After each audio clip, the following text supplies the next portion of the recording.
मुख्यमंत्री पुष्कर सिंह धामी ने आज मुख्यमंत्री आवास में जल संरक्षण अभियान 2025 के तहत आयोजित एक दिवसीय कार्यशाला में प्रतिभाग किया। इस अवसर पर उन्होंने जल संरक्षण अभियान 2025 की थीम धारा मेरा, नौला मेरा, गांव मेरा, प्रयास मेरा पर आधारित भागीरथ मोबाइल ऐप का शुभारंभ किया और एक ब्रोशर का विमोचन किया। आपको बता दें कि इस मोबाइल ऐप के माध्यम से लोग अपने क्षेत्र के संकटग्रस्त जल स्रोतों की जानकारी साझा कर सकेंगे। सरकार इन स्रोतों के पुनर्जीवीकरण के लिए कार्य करेगी, जिससे जल संकट से निपटने में मदद मिलेगी।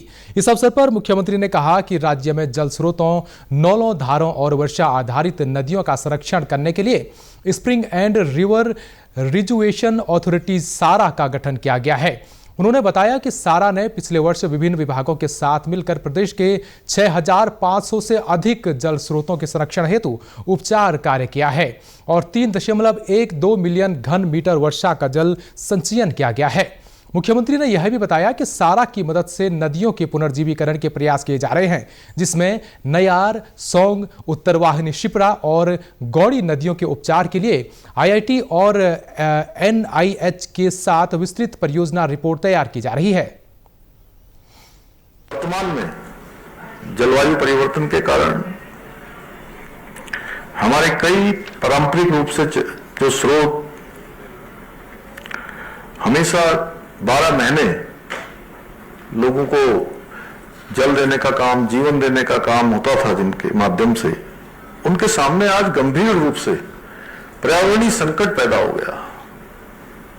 या नैनीताल से ऊपर को रामगढ़ की तरफ चले जाइए, या हम इधर ऋषिकेश से नरेंद्र नगर होते हुए टिहरी की तरफ चले जाएं, उत्तरकाशी की तरफ चले जाएं, पौड़ी से आगे भी चले चमोली तक है, वो लास्ट गांव हमारा जो घेस है वहां तक चले जाएं, तो ढूंढना पड़ता है। फनई साहब, वहां आपके यहां भी होता होगा पहले से। अब हम ढूंढते हैं जी, कहां है हमारे नौले, कहां गए धारे, कहां गए वो स्रोत, कहां गए वो गधेरे। सच में देखने में जो है मतलब दूरबीन जैसी लगानी पड़ती है कि कहां मिलेंगे ये सब।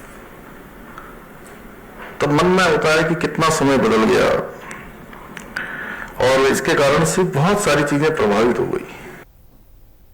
इस मौके पर कृषि मंत्री गणेश जोशी ने कहा कि जल स्रोतों के सुधारीकरण और पुनर्जीवित करने के लिए सारा का गठन किया गया है। भागीरथ ऐप की मदद से आम जनता जल स्रोतों की जानकारी साझा कर सकती है, जिससे उनका समय रहते उपचार हो सकेगा। अपर मुख्य सचिव आनंद वर्धन ने कहा कि जल संरक्षण अभियान 2025 केवल एक अभियान नहीं है, बल्कि राज्य की जल संपदाओं का संचयन और संरक्षण राज्यवासियों की सक्रिय भागीदारी से किया जा रहा है।